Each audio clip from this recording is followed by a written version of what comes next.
Hello বন্ধুরা, নিয়ে চলে এসেছি আরেকটি ভিডিও। আমরা এই ছবিতে দেখতে পাচ্ছি ম ফলা। এবার আমরা জেনে নেব যে ম ফলার সঠিক উচ্চারণের একটি ম্যাজিক আছে। কীরকম সেই ম্যাজিক, আমরা দু তিনটে সূত্রের মাধ্যমে সেই ম্যাজিকটি একটু দেখে নিই। প্রথমে ম ফলা আমাদের মনে রাখতে হবে, যুক্ত ব্যঞ্জনের নিচে যদি ম দেখতে পাওয়া যায় সেটা আমরা কিন্তু ম ফলা বলে চিনি।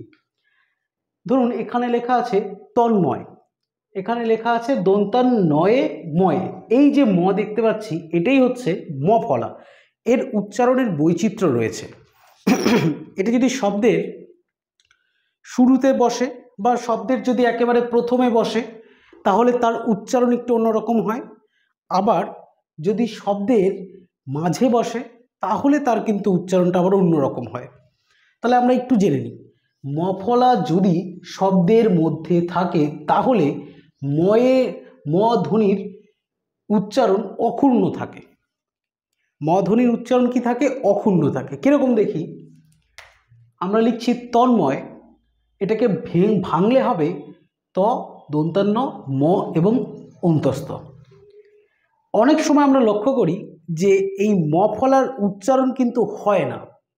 কোন কোন ক্ষেত্রে এর উচ্চারণটি হয় সেটা আমরা কিন্তু দেখব।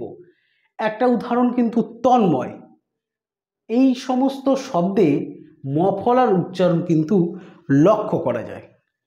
আবার দ্বিতীয় নম্বর আরেকটি সূত্র আছে, সেটি হলো ম ফলা যদি শব্দের প্রথমে থাকে তাহলে অনুনাসিক উচ্চারণ হয়।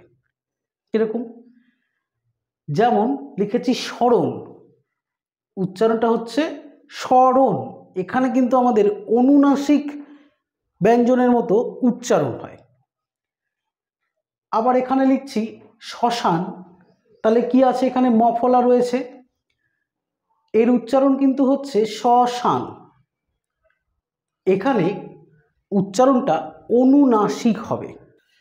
ম ফলার তৃতীয় নম্বর আরেকটি রুলস রয়েছে। কি সেটা? ম ফলা যদি শব্দের মধ্যে বা শেষে থাকে তাহলে ম ধ্বনির দ্বিত্ব উচ্চারণ হয়। কিরকম আছে পদ্ম, পদ্ম উচ্চারণ করার সময় আমরা দেখব মটি কিন্তু নিচে রয়েছে, তাহলে এর উচ্চারণটা কিন্তু হবে না এবং যে বর্ণটির সঙ্গে যুক্ত রয়েছে তার দুটো উচ্চারণ হবে। তাই পদ্ম উচ্চারণ করার সময় আমাদের উচ্চারণটি যদি আমরা বানান করে লিখি তাহলে ঠিক এরকম উচ্চারণ হয়। আবার এখানে লিখছি ভস্য, ভস্যতে ম ফলা যুক্ত রয়েছে, তাই ম ফলার উচ্চারণটা কিন্তু আর হলো না। সেক্ষেত্রে এই যে দন্তাস্ব এখানে আছে কিন্তু দন্তাস্ব, কিন্তু যেহেতু আমাদের যে স্বগুলোর আছে তার বেশিরভাগ উচ্চারণ তালিবস্যার মতো, তাই উচ্চারণটা আমাদের হবে হচ্ছে ভস্য। আবার এখানে লিখছি ভীষ্ম, উচ্চারণটা করছি কিন্তু ভীষ্ম, কিন্তু লেখার সময় আমরা লিখছি ভীষ্ম। মধ্যাহ্ন শয়ের নিচে যেহেতু ম ফলা লাগানো আছে তাই এটির উচ্চারণটি আর হবে না, তাই যে বর্ণটি লাগানো আছে তার দুবার উচ্চারণ হবে। এবার ম ফলার আরেকটি রুলস রয়েছে, দেখে ম ফলা অনেক সময় উচ্চারণ লোপ পেয়ে যায় যুক্ত ব্যঞ্জনের ক্ষেত্রে। কিরকম?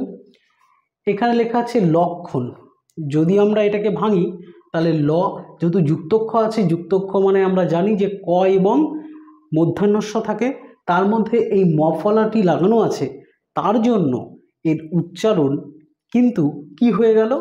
লক্ষণ। তাহলে এখানে আর এই ম ফলার উচ্চারণটা কিন্তু আর হলো না।